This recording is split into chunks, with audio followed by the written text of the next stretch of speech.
Major WWE plans for Alexa Bliss? The real reason a WWE star swore at Triple H. An NXT star closes the TNA Rebellion show. And more.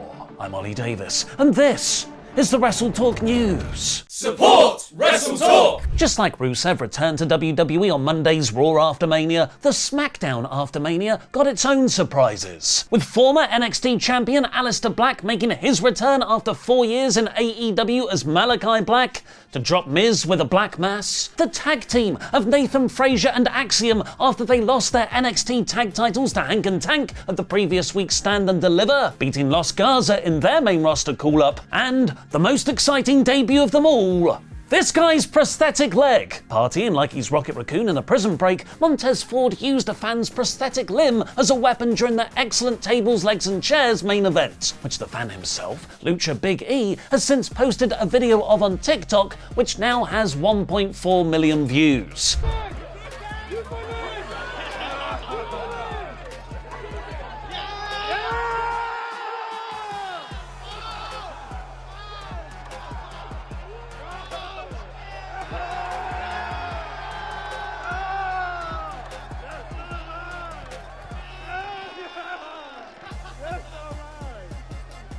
Sadly, the leg wasn't made a permanent member of the SmackDown roster, as it was only Aleister, Axiom and Fraser who have since been officially added to the Blue Brand's WWE.com section. The Wrestling Observer then reported WWE's plans for the next episode. It was announced later on SmackDown the next week's show will have Blackface Miz in his first match. But Blackface Miz, we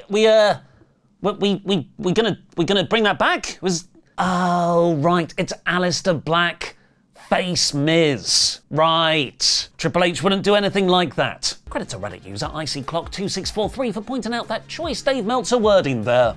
It made me laugh a lot on Sunday. But what about all those other people who joined SmackDown who we haven't seen for about 2 months? Back in December, the Wyatt Sicks faction had just lost the first match in their feud against Karrion Kross's Final Testament. The reported plan was for the Wyatt Sicks to get their win back and then move into a program against the Judgment Day heading into WrestleMania 41. That didn't happen. Instead, Bo Dallas got injured and the faction had to be pulled from TV, not even getting their Final Testament win back, and they were moved to SmackDown as part of the transfer portal in mid-January. They've not wrestled a match there since. During this time though, Alexa Bliss also made her long-awaited return to the company after a lengthy spell out injured. She was also moved to SmackDown following her Royal Rumble comeback, while Wyatt Sicks references were planted in her backstage segments. She competed in the Women's Elimination Chamber match right at the start of March, but then she hasn't wrestled a match either and was removed from TV too. It's long been reported that WWE's intention is to put Bliss with the Wyatt Sicks, given her history with Bray Wyatt's Fiend character and the fact that there are only currently 5 members in a faction that sounds like the number 6. It was claimed this would happen as soon as Bo Dallas was medically cleared, which he reportedly now is. Fightful has already reported that the faction will return to TV around WrestleMania time, so that's imminent. And now PW Insider Elite has more details on what Bliss will actually do in the faction, claiming she won't just be another member. The belief is that she'll be leading the group. Before I get on with the rest of the news, here's a message from this video's sponsor. Another day, another trip down the content mines with the news. Going somewhere, Ollie? What? No, I'm gonna stay right here. Who the hell are you? I am Ludex Artor, a great and powerful champion. Well, what do you want, Luke X? Do you want money? Do you want gold? Exposure on a YouTube channel? That's much easier. No, Ollie, I want news! News! Well, I've done the news. There's no more news. I've completed the news. But surely there must be some TNA news, or like, I don't know, CZW news? Well, I mean, there is, but not really the thing people click for. What do you mean? Don't you know? Are you some kind of shill for WWE while paradoxically also being a shill for AEW? Well, no. No, in any way. Well then, I shall have to crush you! Wait! Have you ever heard of Raid Shadow Legends? Raid Shadow Legends? Yes, Raid is gifting everyone a new legendary champion in honor of Community Weeks, Ludex Artor. This will be part of the 25-day reward calendar available for new and existing users. But beware, if you miss a day, that reward is gone for good, so make sure to log in every day. And that's not all. New users can also get their hands on another free legendary, and they can choose their favourite. Our favourite is some Wukong, and you can use the promo code MONKEYKING to get him now. Once you're in and crushing your enemies, come find us under the name WrestleTalk, join our clan, and we'll be legends together. And if you download the game now, you can also gain access to Zargala upon registration and Rector Drath when you reach level 25. And there are promo codes available for existing users as well, so click the link in the description to download the game now. Wow, I can't believe it! This Sun Wukong fella is just like me in nearly every way! Yeah, he's cool, right? Ha ha ha! He sure is. I'm still gonna crush you though. No!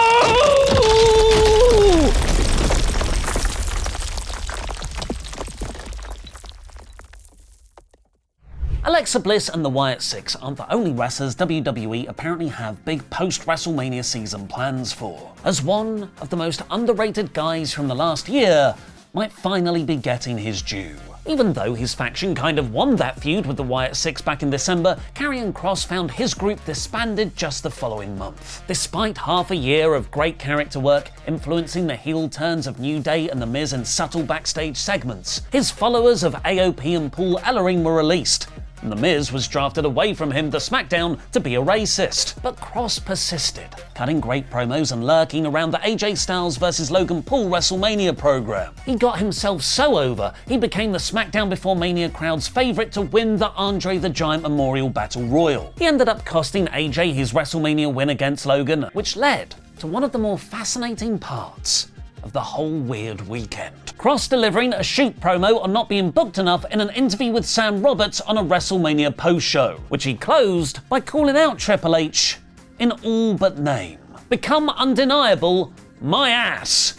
My ass. You want a viral moment? On behalf of all the true fans of professional wrestling, guy with the suit and tie in the truck, go f*** yourself. That's from Killer Kross. Killer Kross is the name Karrion used before coming to WWE. And there was genuine speculation that Kross, whose WWE contract is reportedly expiring this summer, had actually gone off script and was about to leave the company. His real-life wife and on-screen partner Scarlett Bordeaux even posted, "Whatever happens next, we did it our way." Proud to stand beside a man who never plays it safe. Kross then appeared on the following night's episode of Raw, pretty much confirming this was a work shoot. And Fightful followed up saying neither Kross or Bordeaux had any heat backstage for what they had said. In fact, the opposite ended up happening. His shoot promo reportedly turned heads in a good way. Fightful writes that the segment wasn't scripted for Kross, but he did get backstage approval due to the strong language, implying Triple H himself, who has been a supporter of Kross dating back to his NXT main event push, signed off on Karrion telling him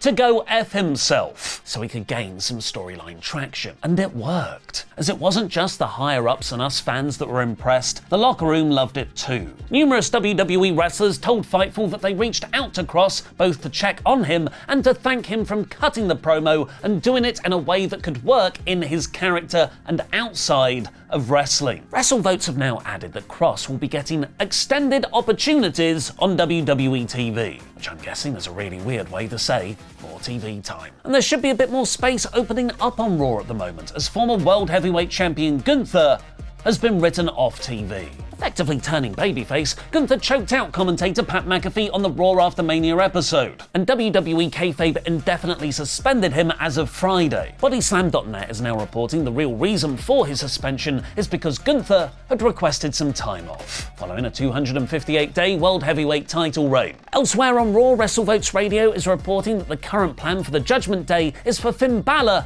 to finally turn on Dominic Mysterio at Night of Champions in Saudi Arabia, which is scheduled to take place on the 28th of June, but hasn't yet been officially announced by WWE. The two will then continue to feud through SummerSlam in August. So we've covered Post-Mania Raw, we've covered Post-Mania SmackDown.